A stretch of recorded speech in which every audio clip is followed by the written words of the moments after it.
এই প্রশাসনকে বহাল রেখে, এই পুলিশ রেখে, এই গোয়েন্দা সংস্থা রেখে কোনোভাবেই রাষ্ট্র সংস্কার করতে পারবেন না। আওয়ামী লীগ এই বাংলাদেশে আগামী নির্বাচন কেন আর কোনো নির্বাচনে অংশ নিতে পারবে না। যদি আওয়ামী লীগকে নির্বাচনে আমরা অংশ নেওয়ার সুযোগ দিই তাহলে শহীদের রক্তের সাথে বেইমানি করা হবে। গণ অধিকার পরিষদ সেই বেইমানি করার সুযোগ দিবে না ইনশাআল্লাহ। শেখ হাসিনা আগামী 10 বছরেও বাংলাদেশে ফিরে আসবে বলে আমাদের কাছে মনে হয় না। অন্তর্বর্তীকালীন সরকারের আজ 7 মাস অতিবাহিত হয়েছে, 7 মাস 10 দিন অতিবাহিত হয়েছে, কিন্তু আমরা এখনো পর্যন্ত জানি না এই 7 মাস 10 দিনে তারা রাষ্ট্র সংস্কারের কতটুকু কাজ করেছে। আমরা দেখেছি মাননীয় প্রধান উপদেষ্টা তিনি বিবিসি সাক্ষাৎকারে বলেছেন, আমরা তো এখনো রাষ্ট্র সংস্কার শুরুই করিনি। তাহলে প্রশ্ন যে আপনারা কবে থেকে রাষ্ট্র সংস্কারের কাজ শুরু করবেন? আমরা প্রত্যাশা করেছিলাম যে একটি বিপ্লবী সরকার গঠিত হবে, একটি জাতীয় ঐক্যের সরকার গঠিত হবে, কিন্তু আমরা লক্ষ্য করলাম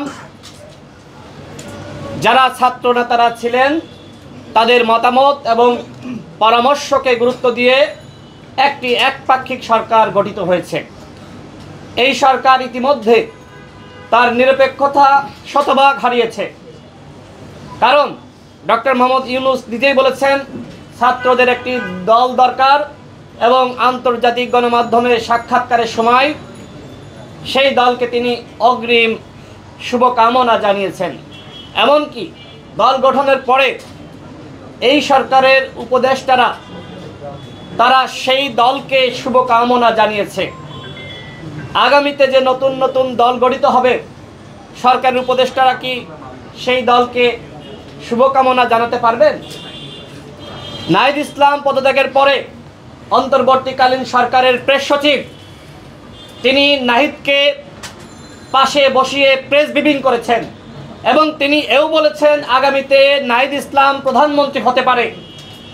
এই কথা কি একজন সরকারের নিরপেক্ষ প্রেস সচিব বলতে পারে? বলতে পারে না। আজকে এইভাবে সরকার তার নিরপেক্ষতার জায়গায় প্রশ্নবিদ্ধ। এই কারণে আমরা দাবি তুলছি যে ডক্টর ইউনূসের নেতৃত্বে এই অন্তর্বর্তীকালীন সরকারের উপদেষ্টা পরিষদ পুনর্গঠন করতে হবে।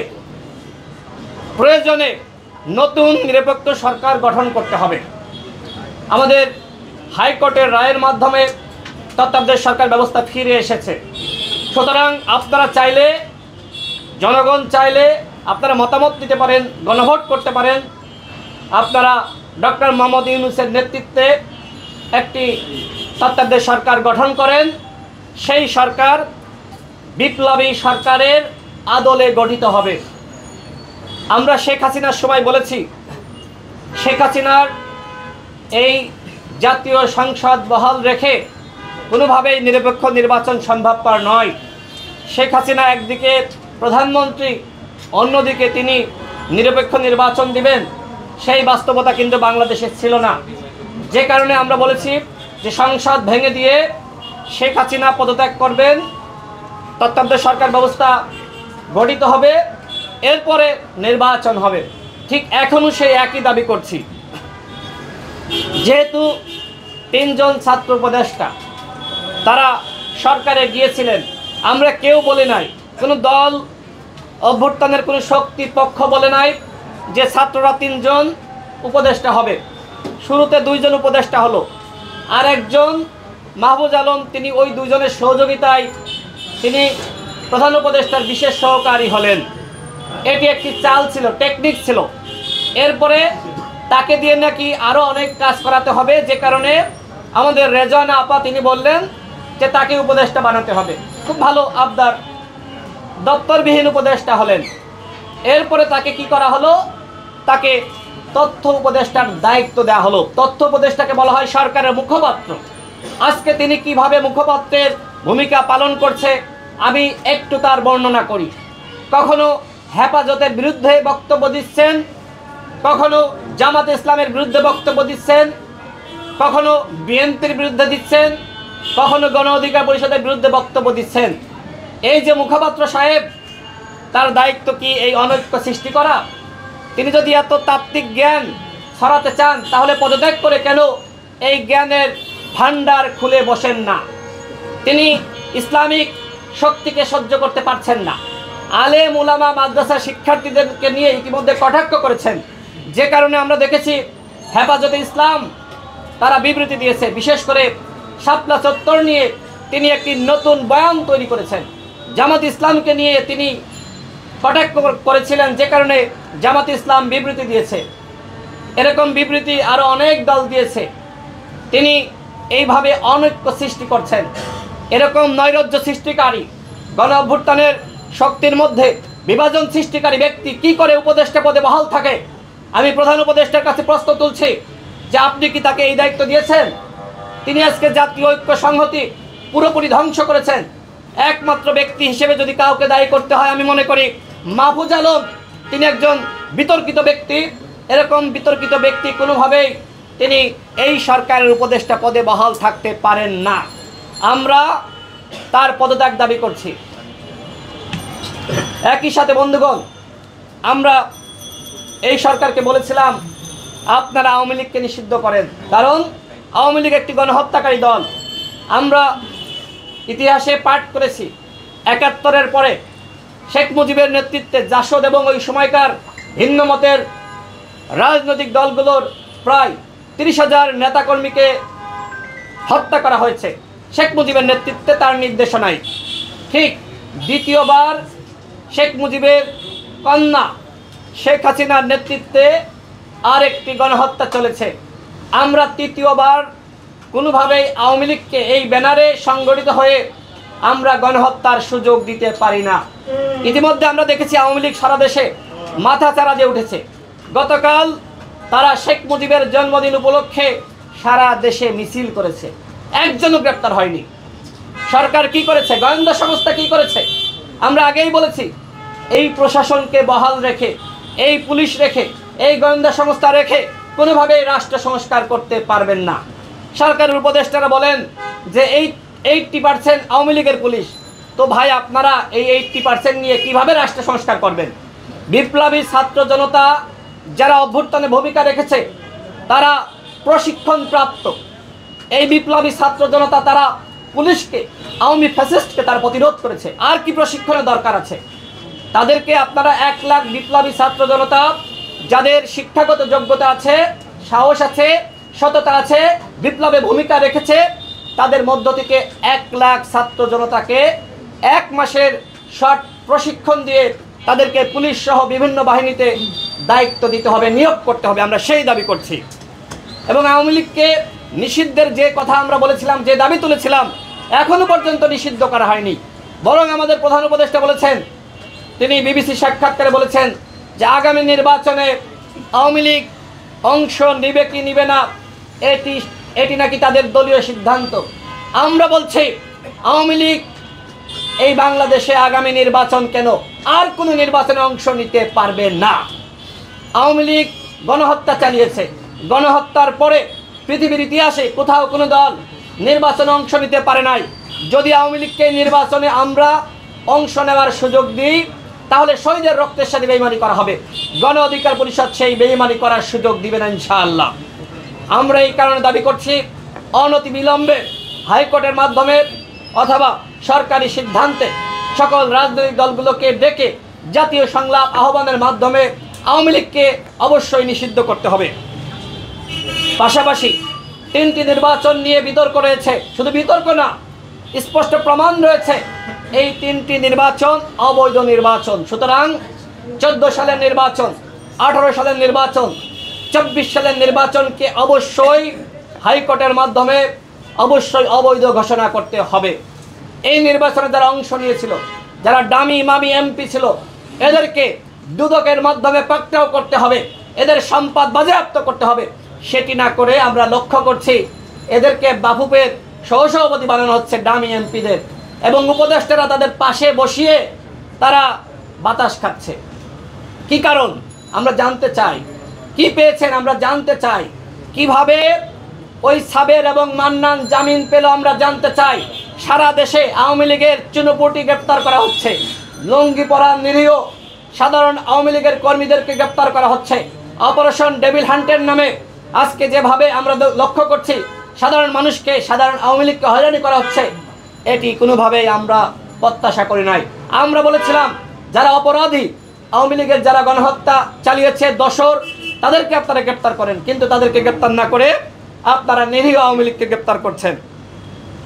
আপনারা দেখেছেন যে গণ অভ্যুত্থানের ইতিহাস বিকৃত করা হয়েছে। ঢাকা বিশ্ববিদ্যালয়ের শিক্ষার্থীরা, বিশেষ করে রোকেয়া হলের শিক্ষার্থীরা স্লোগান দিয়েছিল, তুমি কে আমি কে, রাজাকার রাজাকার। এই স্লোগান ছাড়া আর কোনো স্লোগান ছিল সেই দিন? আপনারা তো সাংবাদিক ভাইরা, ছিল? আপনাদের কাছে প্রশ্ন করছি, ছিল না? একটি স্লোগান ছিল, তুমি কে আমি কে, রাজাকার রাজাকার। আজকে ইতিহাসে বলা হচ্ছে তুমি কে আমি কে, রাজাকার রাজাকার। কে বলেছে? কে বলেছে? সরকার সরকার। আরে হাসিনা কিসের সরকার? ও কোনো সরকার ছিল? ও ছিল ফ্যাসিস্ট। আজকে ইতিহাসকে এইভাবে বিকৃত করা হচ্ছে, হাসিনাকে সম্মানিত করা হচ্ছে সরকার বলে। এগুলো যারা করছে আমরা তাদের তীব্র নিন্দা এবং বিরোধিতা করি। সংগ্রামী ভাইরা, প্রিয় সাংবাদিক ভাইরা, হেলিকপ্টারে চড়ে আজকে আমাদের এনসিপির নেতারা তারা মাগুরায় যাচ্ছে। এইখানে তো নিরপেক্ষতার প্রশ্ন।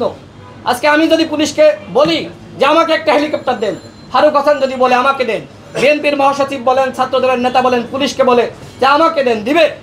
দিবে না। এইখান থেকেই প্রমাণিত হয় যে সরকার তাদেরকে সহযোগিতা করছে, পুলিশ তাদেরকে স্যালুট দিচ্ছে। আমরা দেখে নেই এর আগে যে তারা হেঁটে যাচ্ছে, পুলিশ স্যালুট দিচ্ছে। তো এই হচ্ছে অবস্থা। সুতরাং এই সরকারে এই দুইজন ছাত্র উপদেষ্টা থাকলে যে নিরপেক্ষ নির্বাচন হবে না, সেটি এই যে হেলিকপ্টারে চড়ে মাগুরায় যাচ্ছে তার মাধ্যমে প্রমাণিত হচ্ছে যে এরা যদি সরকারে থাকে আগামীতে অবাধ সুষ্ঠু নিরপেক্ষ নির্বাচন হবে না। এবং ইতিমধ্যে উপদেষ্টারা তাদেরকে আশীর্বাদ জানিয়েছে, প্রধান উপদেষ্টা নিজে তাদের ব্রাউন অ্যাম্বাসেডর হয়েছে। সুতরাং কোনোভাবেই এই উপদেষ্টারা সরকারে থাকলে নিরপেক্ষ নির্বাচন হবে না। আরেকটি কথা আমি বলে রাখি, সেটি হলো যে অন্যান্য উপদেষ্টারা এই ছাত্র উপদেষ্টাদের অনুগত। যতটা না প্রধান উপদেষ্টার অনুগত, তার থেকে বেশি এই ছাত্র উপদেষ্টাদের অনুগত। আপনারা প্রমাণ আপনারা দেখতে পারেন, কার্যক্রমে আপনারা পর্যবেক্ষণ করতে পারেন যে তারা কিভাবে ছাত্ররা তাদের এমনভাবে প্রশংসা করছে। আপনারা দেখেছেন, আমি আর এই বিষয়ে কথা বলতে চাই না। তারা তাদের অনুগত। তারা মনে করে যে এই ছাত্র উপদেষ্টাদের মতামতের বিরুদ্ধে গেলে আমাদের চেয়ার থাকবে না। যে কারণে এই বর্তমান উপদেষ্টা পরিষদের অধিকাংশ উপদেষ্টারা এই ছাত্র নেতাদের অনুগত। দুইজন ছাত্র উপদেষ্টার অনুগত, আরেকজন তো পদত্যাগ করেছে। সংগ্রামী সাথী ও বন্ধুগণ, গণ অধিকার পরিষদ তিনটি দাবি ইতিপূর্বে করেছে, আজকেও করছে। সেটি হলো, এক, গণহত্যার বিচার হতে হবে। বাংলাদেশে গণহত্যার বিচার নিয়ে তালবাহানা আমরা মানব না। দ্বিতীয়ত, রাষ্ট্র সংস্কার হতে হবে। আজকে বিভ্রান্তি ছড়ানো হচ্ছে রাজনৈতিক দলগুলো নাকি শুধু নির্বাচন চায়, তারা নাকি রাষ্ট্র সংস্কার চায় না। রাজনৈতিক দলগুলো যখন যুগপৎ আন্দোলন করেছে তখনই তারা বলেছে এই রাষ্ট্রের সংস্কার হতে হবে, বর্তমান সংবিধান এবং শাসন কাঠামো এটি বজায় রেখে কোনোভাবেই সরকার চালানো যাবে না। সুতরাং রাষ্ট্রের সংস্কার হতেই হবে। আমরা যারা যুগপৎ আন্দোলন করেছিলাম তারা 31 দফা দিয়েছিলাম সম্মিলিতভাবে। সুতরাং রাষ্ট্র সংস্কারের কথা তো রাজনৈতিক দলগুলো আগেই বলেছে, এখনও বলছে। সুতরাং আপনারা যে বিভ্রান্তি ছড়াচ্ছেন মূলত এই রাজনৈতিক দলগুলোকে জনগণের কাছে ছোট করার জন্য, বিতর্কিত করার জন্য। জনগণকে বলবো আমরা প্রত্যেকটা দল আমরা প্রয়োজনীয় সংস্কার চাই এবং এরপরে নির্বাচন। ইতিমধ্যে গতকাল পুলিশের ঊর্ধ্বতন কর্মকর্তাদের সাথে বৈঠকে আমাদের মাননীয় প্রধান উপদেষ্টা তিনি আগামী ডিসেম্বরের মধ্যেই নির্বাচন হবে, সকল প্রস্তুতি গ্রহণ করার জন্য নির্দেশনা দিয়েছেন। আমি আবারও বলি, আগামী ডিসেম্বরের মধ্যে কথা। এর আগে তিনি তিনটি কথা বলেছিলেন, কখনো আপনার ডিসেম্বরে, কখনো মার্চে, কখনো আপনার জুনে। তো এটি নিয়ে বিভ্রান্তি ছড়িয়েছিল। আমার মনে হয় সেটি স্পষ্ট করার জন্যই তিনি গতকাল বলেছেন যে আগামী ডিসেম্বরের মধ্যে ইলেকশন। আমরাও গণ অধিকার পরিষদের পক্ষ থেকে আমাদের সভাপতি ইতিপূর্বে তিনি বক্তব্য রেখেছেন, আমরাও বলেছি ডিসেম্বরের মধ্যেই আগামী নির্বাচন দিতে হবে। এরপরে যদি নির্বাচন দেওয়ার চেষ্টা করে, তালবাহানা করার চেষ্টা করে, সেটি বাংলাদেশের জনগণ, রাজনৈতিক শক্তি তারা মানবে না। দেখেন, অনেকে বলছে গণহত্যার বিচারের আগে ইলেকশন নয়। আরে ভাই, হাসিনা পালিয়ে গেছে, ওবায়দুল কাদের এই দেশে 3.5 মাস নিরাপদে ছিল, পালিয়ে গেছে। তখন তোমরা ডেভিল হান্ট ঘোষণা করো নাই। আওয়ামী লীগের নেতারা পালিয়ে গেছে এবং কেউ কেউ সাবের মান্নানরা জামিন পেয়েছে, তখন তোমরা ব্যবস্থা গ্রহণ করো নাই। শেখ হাসিনা আগামী 10 বছরেও বাংলাদেশে ফিরে আসবে বলে আমাদের কাছে মনে হয় না। ভারত তাকে কোনোভাবে ফিরিয়ে দিবে না, কোনোভাবেই না, আমরা বিশ্বাস করি না। কারণ এই যে বাংলাদেশে হাসিনাকে বসিয়েছিল ভারত, সেই হাসিনাকে বাংলাদেশে ফিরিয়ে দিয়ে তাকে কি ফাঁসির কাস্টে ঝুলাতে ভারত সহযোগিতা করবে? আপনাদের মনে হয়, বিশ্বাস হয়? কোনোভাবেই না। সুতরাং আমরা মনে করি যে এই যে গণহত্যার বিচারের আগে ইলেকশন নয়, এটি মূলত ইলেকশন পেছানোর জন্যই যারা সরকারের ক্রিম ভোগ করছে, সুবিধা ভোগ করছে, যারা হেলিকপ্টারে, পুলিশের হেলিকপ্টারে চড়ে মাগুরায় যাচ্ছে, সুযোগ সুবিধা পাচ্ছে, তারা তালবাহানা শুরু করছে। এই ব্যাপারে আমাদের সতর্ক থাকতে হবে। জাতিসংঘের, আমি শেষ করব, জাতিসংঘের মহাসচিব বাংলাদেশে এসেছিলেন। আপনারা দেখেছেন যে এনসিপি এবং তাদের যে ঘনিষ্ঠ ছাত্র সংগঠন, তাদের নেতারা বৈঠক করেছে, তাদের সাথে সরকার বসিয়ে দিয়েছে। সেখানে ছাত্র অধিকার পরিষদ, ছাত্র শিবির, সেখানে ছাত্রদল, অন্যান্য ছাত্র সংগঠনের নেতারা কেন নাই? কেন আপনারা শুধুমাত্র 7 থেকে 8টি রাজনৈতিক দলকে নিয়ে আপনারা সেখানে মহাসচিবের সাথে বৈঠক করালেন? অন্যান্য দলগুলো কি অভ্যুত্থানে ভূমিকা রাখে নাই? এই যে সরকারের নিরপেক্ষতা, এখানে প্রশ্নবিদ্ধ। সরকার যে নিরপেক্ষ নয়, সেটি আবারও এই জাতিসংঘের মহাসচিবের সাথে বৈঠকের মাধ্যমে প্রমাণ পাওয়া যায়। সরকার যদি ব্যর্থ হয় তাহলে কি হবে? যেহেতু নির্বাচনের আগে সরকার যদি ব্যর্থ হয়ে যায়, সেক্ষেত্রে আরেকটি 1-11-র সৃষ্টি হবে এবং সেই জন্য সেনাবাহিনীকে দায় দিয়ে লাভ নেই।